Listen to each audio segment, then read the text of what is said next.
Welcome to the Dolls Room, where every day is a disco party. Huh, Ito? Ito! Hello! So today I'm going to be talking about the different Obitsu bodies and the differences between the Obitsu bodies to the stock bodies, the pros and the cons, and some other extra details. This is not going to be a tutorial on how to put the Obitsu bodies onto the Pullips. I'm going to put links at the bottom of this video to tutorials that already exist on that are perfectly useful. Okay, so to begin with, we have a 27 centimeter SBH Obitsu. SBH, as you'll see on the package, stands for soft bust and hip. And what that means is that the torso and the chest are made of a softer, squishier plastic. On the Obitsus, you're going to see that there is a mobility at the neck, side to side, and front to back. There's mobility at the torso for lateral flexion, side to side. There's not a swivel rotation at the waist. You bend at the hips, at the knees. You bend a lot at the ankles. You have the ability to go through a fully flexed foot or a fully pointed foot, which can make for a very nice line, sort of a dancer's line. You have full range of motion at the shoulder, at the elbow, rotation above the elbow, and finally movement at the wrist and the hands. The hands are also soft, and there are several different gestures for the hands. I will show you that in a little bit. Here you can see the difference between the 27 centimeter Obitsu, which is what your choice would be, what you would want to choose most likely for your 12-inch Pullips. Here is a regular Pullip body, and so here you can see them side to side, and you can see the differences.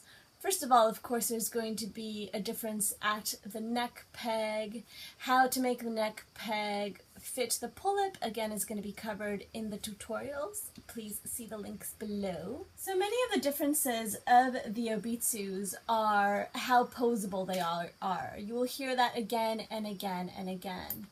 And there's just the ability to rotate through the joints, to pose them through the different positions, and then to have the doll situated in a position for photographs is definitely superior to what you can hope to do with the stocks. The stocks just, they don't have as much, oops, sorry little guy. They just don't have as much flexion, they don't have as much flexibility, and for most any position, they're going to be rather awkward. The arms do come off of both bodies. If you've had the Pullips long enough, you know that that is for the ability to change clothing. So here are two girls, and Tifona is on a regular stock Pullip body, and Prunella here is on an Obitsu body. Right away, first of all, there's the feeling of the doll. The Obitsu just feels so much more substantial. It's a heavier, a more full-bodied feel to the doll. Whereas a stock doll has a feel of a little bit flimsier, lesser quality plastic, and it also feels quite a bit more fragile, quite a bit more frail. The most significant difference for me on the Obitsus, and the reason that I prefer them, is the ability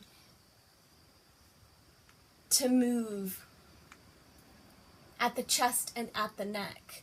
The Obitsus again give you the ability to tilt the head side to side, And so in combination with rotation, tilt, and with the direction of where the eyes are focused, you can just get quite a bit more expression to your photographs, quite a bit more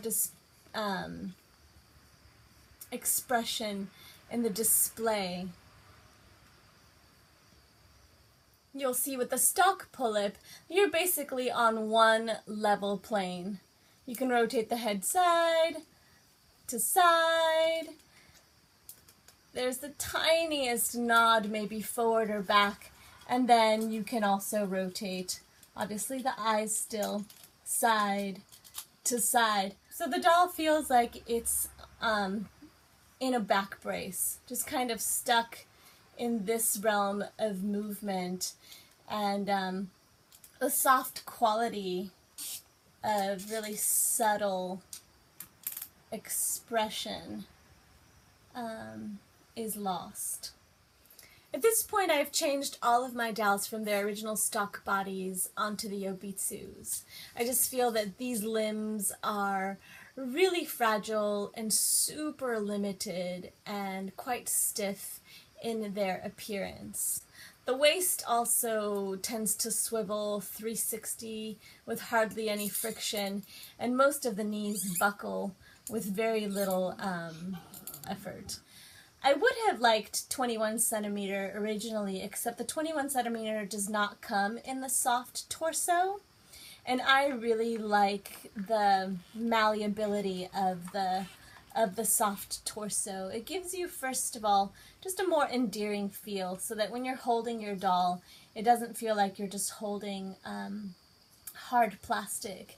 It also just gives it a generally more flexible torso, so that in addition to the tilting of the neck and the side-to-side flexion, there's a lot of forward and back movement.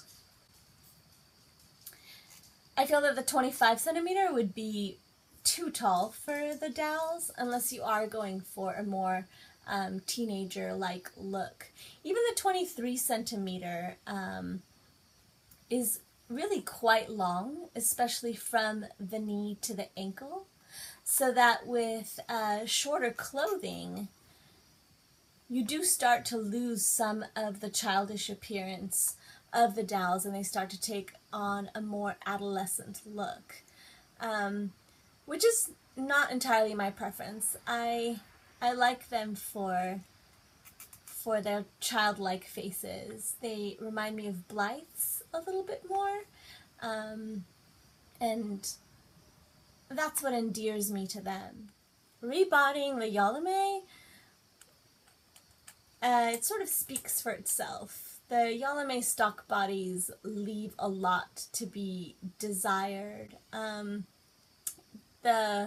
legs are kind of interesting in their Gumby sort of ability. I think you could probably make some kind of interesting sculpture, but it's extremely odd to not know where the joints are coming from. It's sort of this boneless rubber body. At the arms, you kind of have no hope for expression. There's a little bit of bendability at the wrist, but that is it.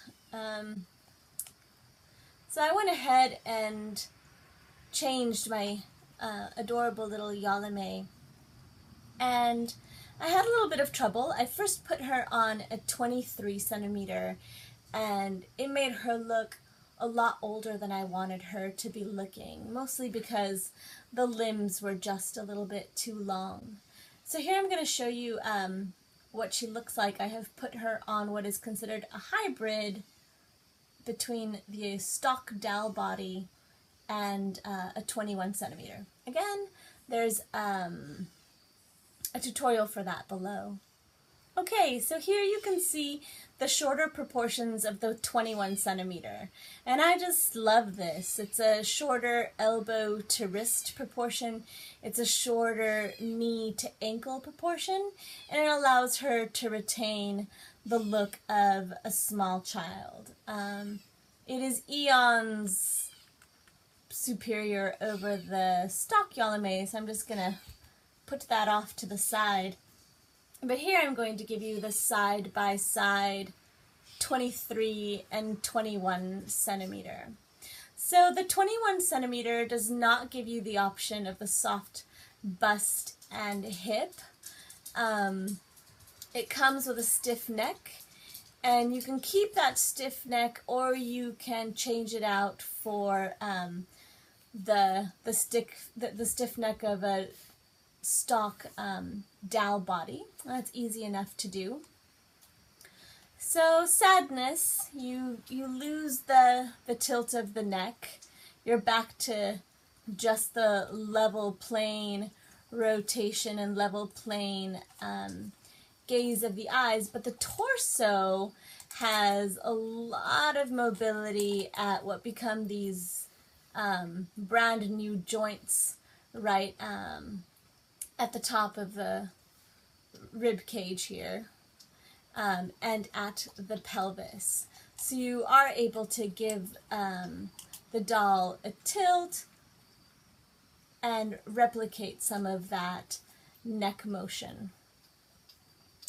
What's interesting is it's subtle, but you can see here the leg length difference between the 21 and the 23, and as subtle as it is, my dog is tossing pillows at me, as subtle as it is, it makes a pretty considerable visual impact. And same thing from shoulder to wrist. That length makes quite a visual impact. So I'm loving the 23 centimeter on the Yeolume. It suits her personality, but, oh, I meant 21 centimeter on the Yeolume. It suits her personality, but I think it's the only 21 centimeter that I will buy unless I end up adopting another Yeolume. I much prefer the 23. Finally, the 21, the 23, and the 25 centimeter Obitsus come with options, changes for the hands, and I just kind of toss them all into here when I get them. You've got an open hand, which is the regular hand that the Obitsus come with. You have sort of a reaching gesture, a gripping gesture, and a closed fist. I've had to buy the hands separately for the 27 centimeter Obitsus. They're not that expensive, and you can find them most anywhere that you are buying your Obitsus. Last detail is almost all of the Obitsus that I have bought have been called white. White tends to match almost all of the Pullips, and there's a handy little chart somewhere. I'll see if I can dig that up and put the link for you. On one occasion, I bought an Obitsu that was called Flesh Tone, and that was to get a better match for my tan MIO kit. I hope this was helpful for you. I hope it helped answer some questions. If you have any other questions on many things I might not have touched upon, please leave your questions in the comments or send me a message. I'll be doing another review soon. And thanks for watching. Bye.